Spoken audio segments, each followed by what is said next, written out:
আজকে আমি সরষা শাক কেমন করে বানাই সেটা আপনাদেরকে দেখাবো। তো তার আগে বলে দিই এটার কোয়ান্টিটিতে কত কি নিতে হবে।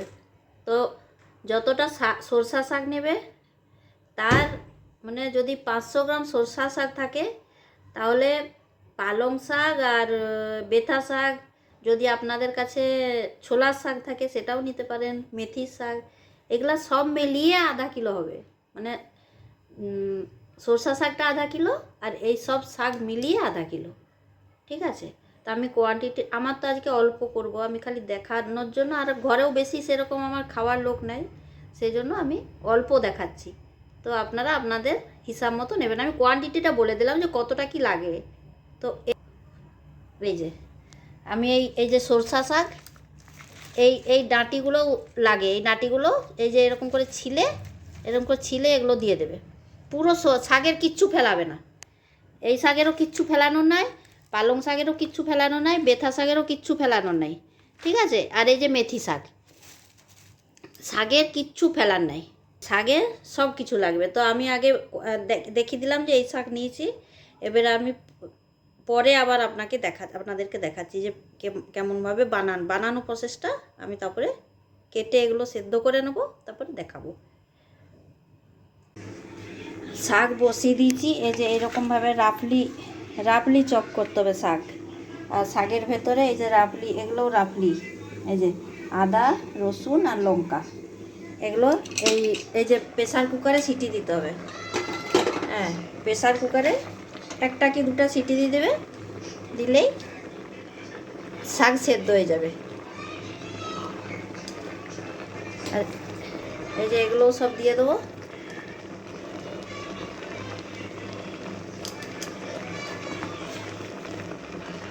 এখন 1 চামচ নুন দিয়ে দেবো।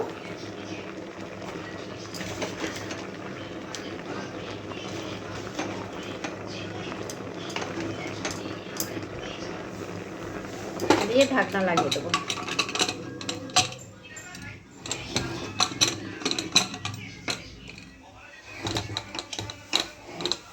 একটা সিটি দেবো, একটা। শাক সিদ্ধ হয়ে গেছে, দেখুন এই যে শাকটা সিদ্ধ হয়ে গেছে। এই শাকটা আমি এবারে মিক্সিতে পিষে নেব, ফাইন পেস্ট। এইরকমভাবে আমি ফাইন পেস্ট করে নেব শাকটা।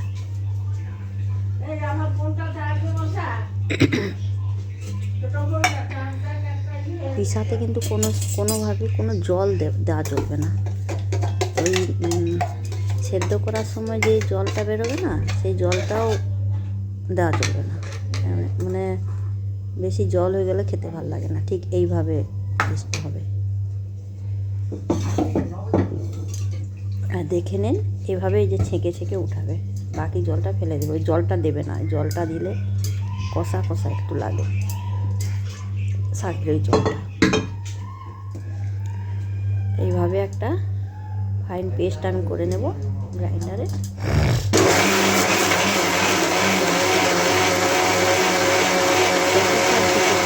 খুব ভালো লাগে। তো এই যে দুটো মিডিয়াম সাইজের পেঁয়াজ আর এই যে রসুন আর দুটো টমাটো আর দুটো কাঁচা লঙ্কা আমি একদম ছোটো ছোটো করে কেটে নেব। এই সরষা শাকটা হাঁড়িতে বানায়, পাঞ্জাবিরা হাঁড়িতে বানায়, হাঁড়িতে বলে হান্ডা। हाँ, हांडा में सरसों दा साग मक्का का रोटी। তো এই শাকটা কিন্তু পুরোটাই ঘি, শাক আর মক্কার রুটি মানে ঘি, যত ঘি ঢালবে তত খেতে স্বাদ হবে। তো ঘিয়ের মধ্যে আগে রসুনটা দিয়ে দেবো। রসুনটা একটু ভাজা হয়ে গেলে, একটু হালকা মানে রঙটা আসবে দেবো, সেই সময় আমি পেঁয়াজটা দেবো। রসুনটা আগে একটুখানি ভাজা করলে গন্ধটা খুব ভালো যায়। তারপরে পেঁয়াজটা কিন্তু লাল করে একটু ভাজতে হবে। পেঁয়াজটা ভালোভাবে ভাজা হয়ে গেলে তারপরে টমেটোটা। মক্কা দা রুটি, सरसों दा साग, टेस्टी खाना। বাজাও কখন খাওগে।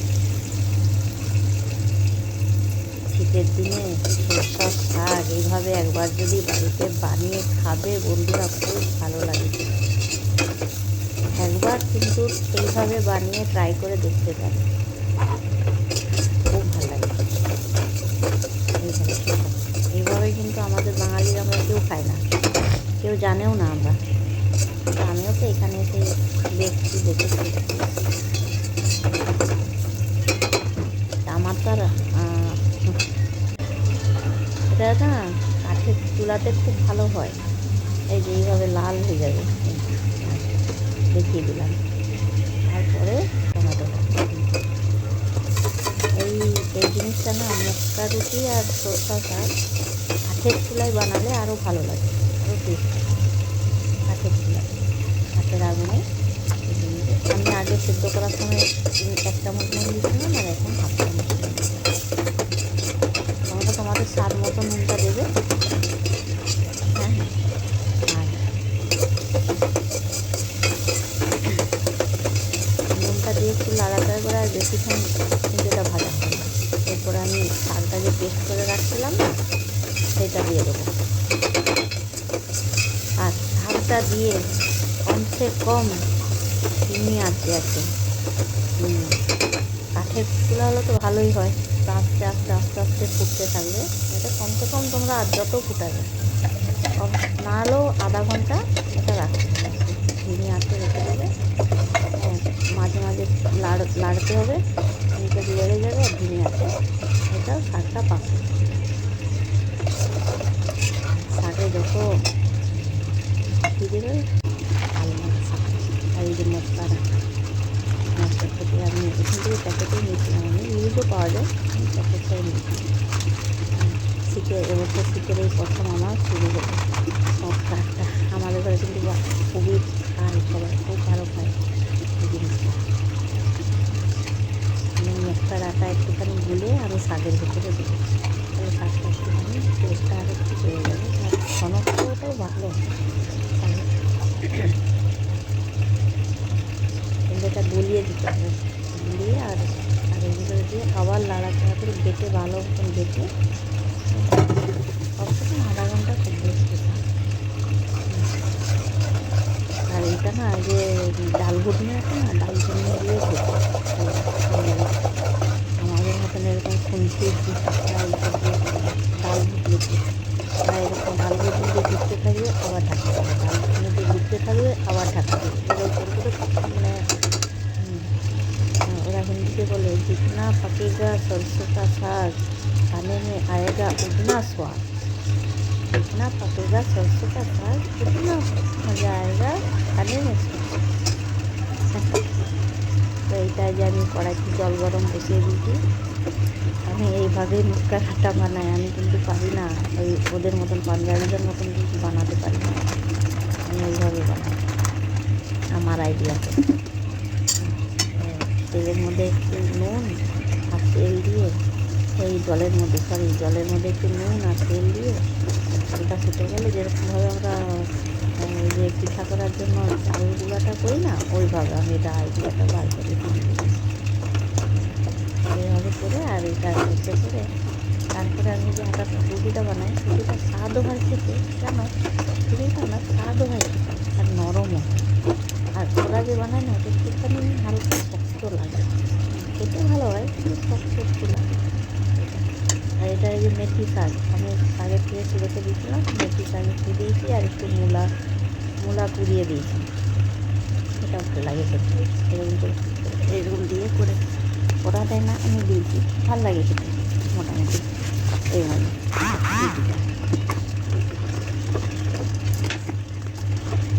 নিজের আইডিয়াতে আর যেটুকু পাচ্ছি সেটুকু, কিন্তু আমাদের বাড়িতে বাচ্চারা কি এরা সবাই ভালো খায় এরকমভাবে। তো মা অনেক দিন থেকেই বলছিল খাবে বলে, তো উঠেনি। তো এই বছরই উঠছে, করবো বলে করা হয়নি। তারপরে এই আমি না যাক এসছে যখন আটাটা, তাহলে শাকটাও নিয়ে আসি। মা কোনোদিনও খায়নি, মায়ের প্রথম খাবে, মায়ের জন্য বানাচ্ছি, স্পেশাল মায়ের জন্যই বানাচ্ছি আমি সরষা শাক আর মক্কার রুটি। হ্যাঁ, আর এইটা এই যে সরষা শাকের লাস্ট একটা তড়কা, রসুন আর শুকনো লঙ্কা আর হিং সরষার তেলের ভেতরে, আর এটাই কালারের জন্য একটুখানি লঙ্কা দিয়ে, আর এটা লাস্ট মানে গ্যাসটা বন্ধ করে আর এই ইয়েটা দিতে লাগে। রসুনের গন্ধ ভালো লাগে, মানে তো রসুন না। আর এই মক্কা রুটি এরকম আমি এরকমভাবে বানাই।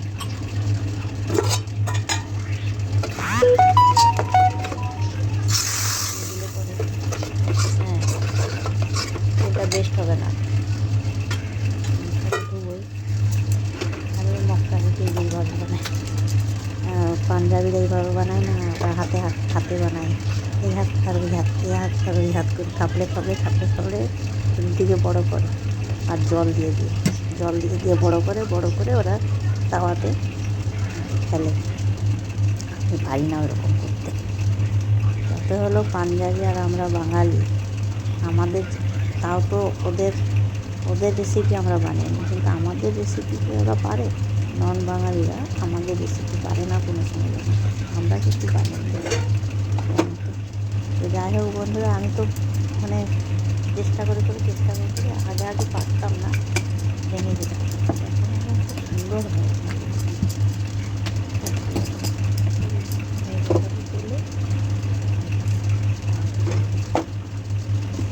আর রুটি হয়ে গেলে পরে রুটির ভিতরে দিয়ে তারপরে কিন্তু গরম, আর এই রুটি কিন্তু ঠান্ডা হয়ে গেলে ভালো লাগে না, গরম খেতে লাগে। তাওয়ার থেকে নামাবে খাবে।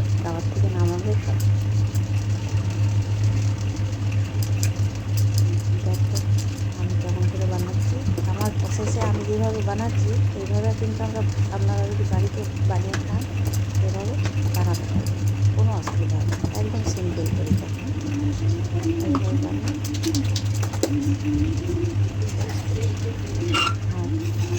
আমার ভিডিও কেমন লাগছে, আপনাদের যদি ভালো লেগে থাকে আমার ভিডিও, আমার পছন্দ লাগে আপনাদের ভিডিও, তাহলে নিশ্চয়ই একটু শেয়ার, লাইক আর কমেন্ট করবেন। এই তিনটা জিনিস আমার করে আমাকে একটু উৎসাহ দেবেন এগিয়ে যাওয়ার।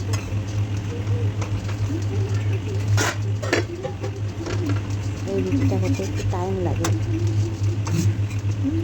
একটা রুটি একটু হতে টাইম লাগে, একটু হালকা মিডিয়াম আছে, না বানালে ভেতরটা ফাঁকা যাবে। হলো আমার আজকের ডিনার রাখি, এইটাই খাওয়া হবে। আমি এটা এখানে একটু নরম হয়ে গেছে, না নরম, এই যে কেটে নিয়েছি মক্কার রুটি, সাথে আলুর তরকারি আর সরষা শাক। কেমন লাগলো বন্ধুরা নিশ্চয়ই জানাবে। Tata, bye bye, good night.